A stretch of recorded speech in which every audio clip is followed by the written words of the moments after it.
조갑제TV 시청자 여러분 안녕하십니까? 저는 조갑제닷컴의 조사별입니다. 2024년 3월 14일 오전 11시를 가리키고 있습니다. 의대 증원 사태에 있어서 의사를 악마화하는 데 앞장서 왔던 조선일보가 뭔가 현실을 자각해 가고 있는 것 같습니다. 자, 기사 하나를 좀 소개해 드리려고 하는데 기사 제목 보시면 전공의 의존 빅5 병원 결국 탈났다. 서울대병원 그리고 아산병원 하루 10억 손해. 자, 이런 제목입니다. 이 기사를 읽고 있으면 의료개혁의 핵심을 의사수 늘리는 것에서 찾으면서 증원 2,000명을 그냥 내지른 이 윤석열 정부의 결정이 얼마나 단순 무식한 결정이었는가를 알 수 있습니다. 그리고 그 결정이 불러온 전공의들의 대규모 이탈이 지금 얼마나 파국적인 결론을 만들어내고 있는가. 자, 이것 또한 알 수 있는데, 자, 이 기사 중심으로 좀 내용 살펴보겠습니다. 자, 지금 어떤 일이 벌어지고 있느냐. 서울의 빅5 대형 병원들이 비상경영에 들어가고 있다라고 합니다. 간호사들 그리고 다른 일반 직원들에게 무급 휴가를 신청받고 있다라고 하는데 그만큼 비상 상황이라는 것이죠. 전공의들이 이탈하면서 입원 환자, 수술 환자들이 절반으로 줄어들면서 지금 하루에 10억 원씩 손해를 보고 있다라고 합니다. 자, 그래서 지금 이번 사태로 뭔가 기존 대형 병원들이 겉만 화려해 보였지 그 속을 들여다보면 정말 취약한 이런 영업 구조를 가지고 있는 게 드러나고 있다라는 겁니다.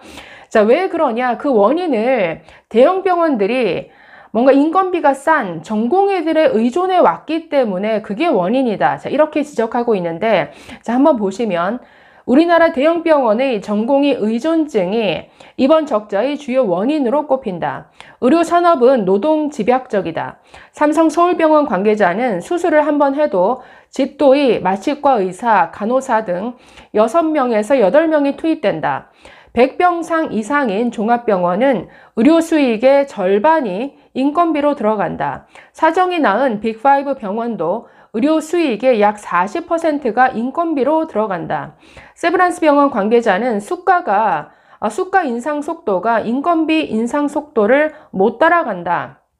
자, 이 영업이익의 거의 절반 가까이가 인건비로 나가니까 최대한 인건비를 낮추려고 한다라는 거죠. 그래서 전문의 대신에 값싼 노동력인 전공의를 많이 고용하고 전공의 의존율이 높다 보니까 이런 어떤 의료 공백 사태에서 아주 하루하루 적자를 낼 수밖에 없다라는 거죠.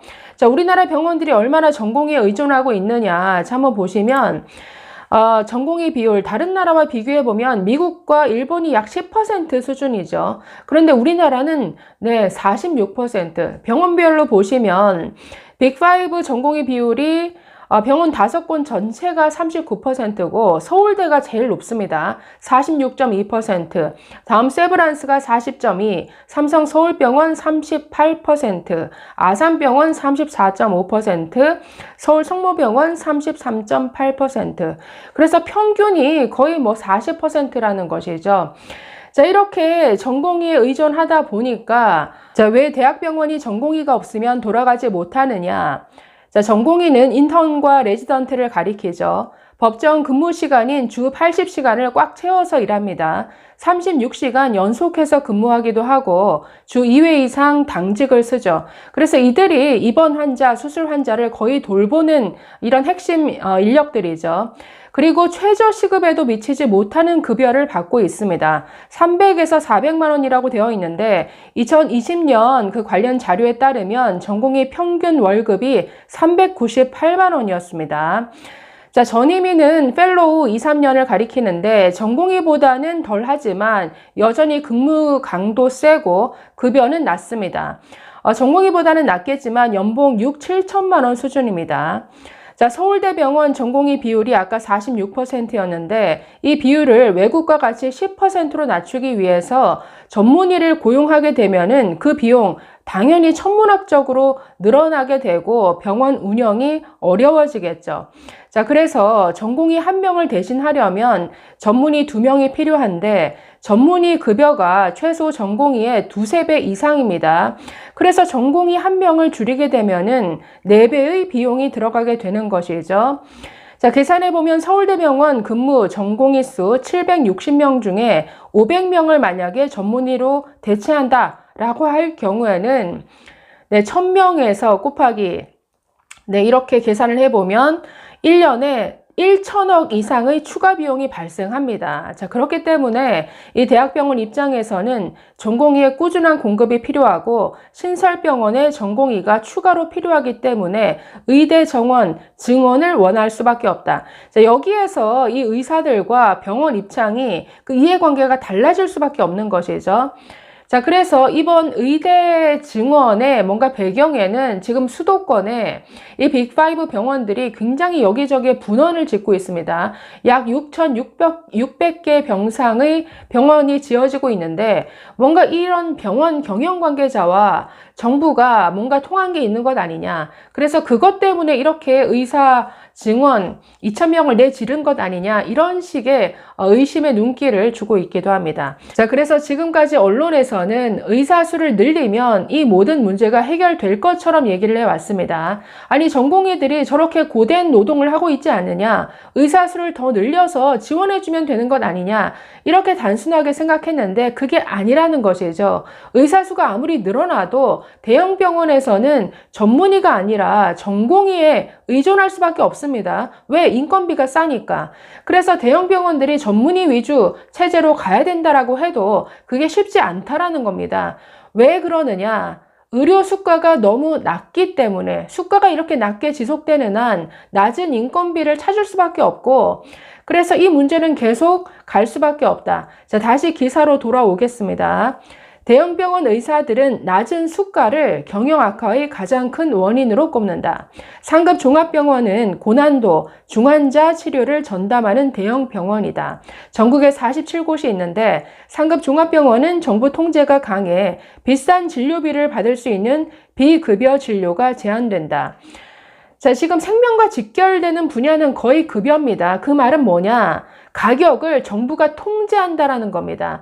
이 가격을 굉장히 낮게 통제하다 보니까 수익이 안 난다라는 거죠. 아무리 뇌 출혈 수술 많이 하고 아무리 심장 수술 많이 해도 이익이 나지 않는 구조로 만들어 놨다. 이게 가장 큰 문제라는 거죠.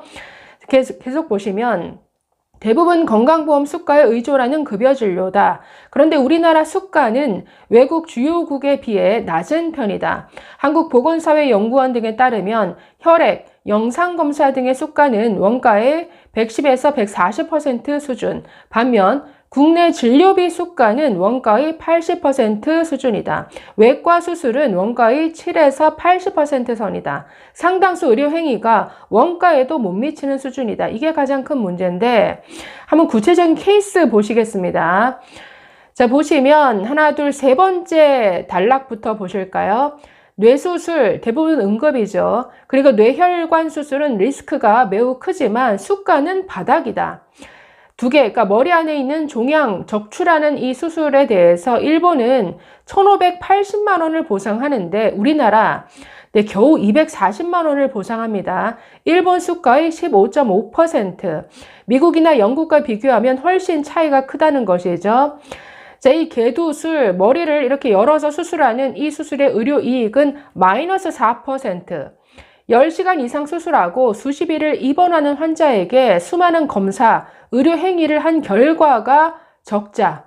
이런 상황에서 병원이 개도수를 하는 신경외과 의사를 많이 고용할 수 없겠죠. 자, 그래서 2022년에 일어났던 이 아산병원 간호사 사망 사건.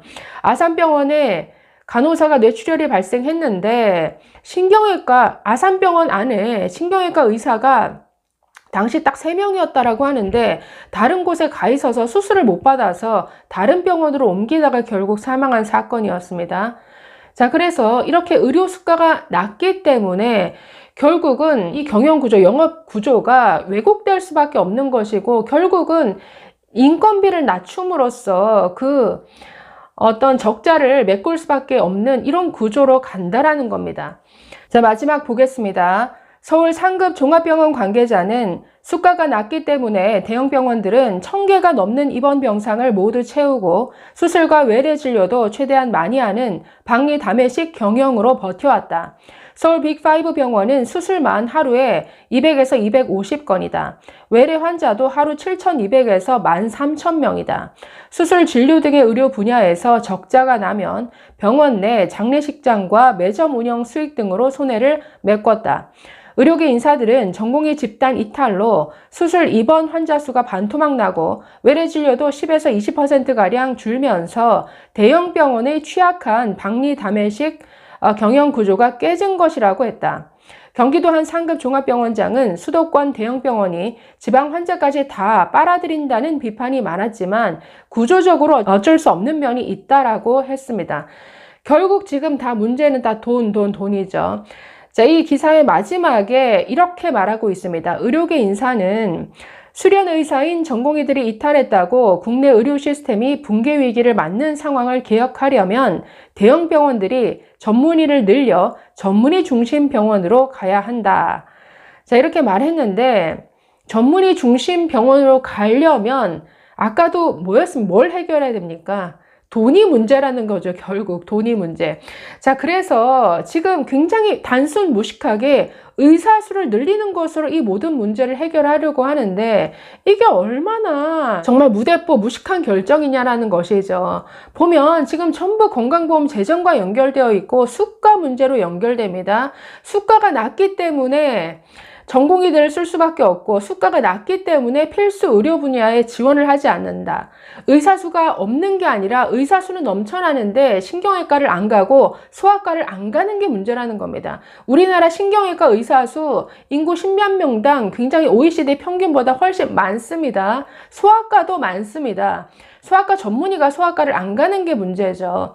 자, 그래서 보시면 수가를 결국은 높여줘야 되고 저는 필수 의료 분야는 정부에서 지원을 해줘야죠. 저는 이 전공의도 아니 미국 같은 경우에는 의사 한 명이 배출되는데 전공의 1인당 거의 1억 5천에서 2억 가까이 정부에서 지원을 해줍니다. 그런데 정부에서 지원해 주는 거 없죠. 다 개인이 모든 학비부터 모든 것을 부담합니다. 병원이 부담하죠.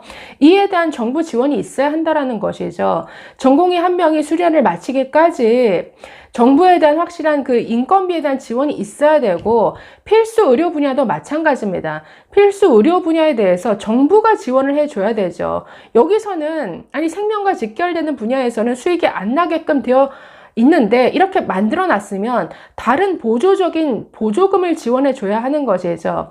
지금 보조금도 거의 병원으로 가는 방식인데 이게 아니라 직접 필수 의료 분야에 일하는 인력, 의사부터 간호사 등등 인력까지 필수 의료 분야 인력에 대한 정부의 직접적인 지원이 저는 당연히 있어야 된다고 봅니다. 그리고 수가를 뭔가 현실화해 주는 것.